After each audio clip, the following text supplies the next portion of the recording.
क्या आप जानते हैं कि मेटल ज्वाइनिंग जो है वह केवल वेल्डिंग से नहीं, उसके लिए 6 अलग अलग मेथड का उपयोग किया जाता है। जो आप देख रहे हैं कि यह नट बोल्ट जो है, nut bolt, rivet, soldering, brazing, seaming और वेल्डिंग, इतने सारे से आपको मेटल ज्वाइनिंग की जाती है।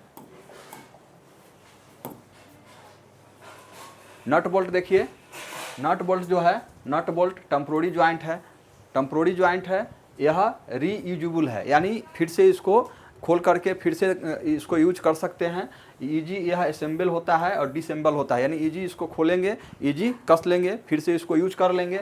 और यूज कहाँ होता है? मैकेनिकल मशीन में, मशीन को असेंबल करने में इसका उपयोग किया जाता है। देखिए यह नट बोल्ट का आपका फिगर आपको दिखाई दिया जा रहा है।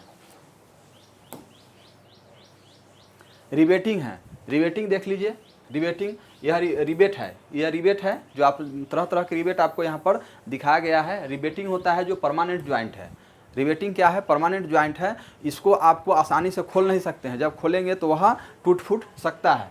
और इसका यूज कहाँ होता है? सीट मेटल वर्क में यूज होता है और use in aircraft, aircraft bridge बनाने में, और एयरक्राफ्ट में ब्रिज वगैरह बनाने में, जब अधिकतर आप देखे होंगे कि ब्रिज बनाने में इसका उपयोग किया जाता है। सोल्डरिंग और ब्रेजिंग, सोल्डरिंग ब्रेजिंग जो है, सोल्डरिंग एंड ब्रेजिंग, ये भी एक ज्वाइनिंग का प्रोसेस है। जो सोल्डरिंग है वह 420 से कम टेम्परेचर पर यूज किया जाता है, मैंने सोल्डरिंग किया जाता है।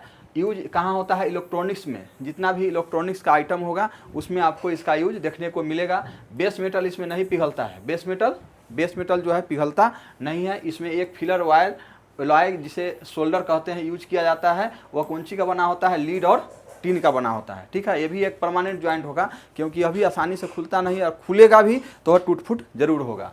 ब्रेजिंग में भी उसी तरह से होगा। एबव 420 से ज़्यादा टेम्परेचर की जरूरत होती है, 850 से कम में इसका किया जाता है। यूज फॉर कॉपर पाइप और डिसिमिलर मेटल में होता है। डिसिमिलर मेटल है, अलग अलग मेटल को भी आप इसमें आप ब्रेजिंग कर सकते हैं, जोड़ सकते हैं। बेस मेटल इसमें भी नहीं पिघलता है। एक फिलर वायल होता है, वो एलॉय होता है जिसको कॉपर और जिंक का बना होता है, यानी ब्रेजिंग में कॉपर और जिंक का यूज किया जाता है, और सोल्डरिंग में टीन और लीड का उपयोग किया जाता है। आप सीमिंग और वेल्डिंग देख लीजिए।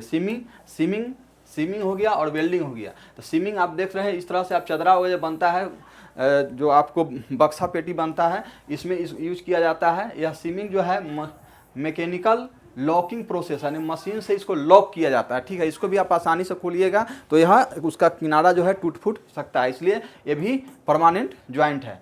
यूज इन सीट मेटल में इसका उपयोग किया जाता है। वेल्डिंग तो आप जानते हैं, इसमें भी किनारा जो है इसका पिघलता नहीं है। अब इसमें देखिए, वेल्डिंग में बेस मेटल मेल्ट होता है। इसमें क्या होता है? वेल्डिंग में बेस मेटल मेल्ट होता है और स्ट्रॉन्ग परमानेंट ज्वाइंट है, यानी सबसे स्ट्रॉन्ग परमानेंट ज्वाइंट में यही है, सबसे ज़्यादा परमानेंट ज्वाइंट। ओके, एक ITI MCQ है जो आप बीच चीज़ें टेम्पोररी ज्वाइंट मेटल, यानी जो टेम्पोररी ज्वाइंट मेटल कौन सा होगा? Welding, riveting, nut bolt, brazing, और इसको आगे रेलवे, ITI टेक्नीशियन, इस सब को इस तरह के नॉलेज के लिए आप ITI नॉलेज के लिए आपको आर्क मास्टर सब्सक्राइब करें। Okay, thank you.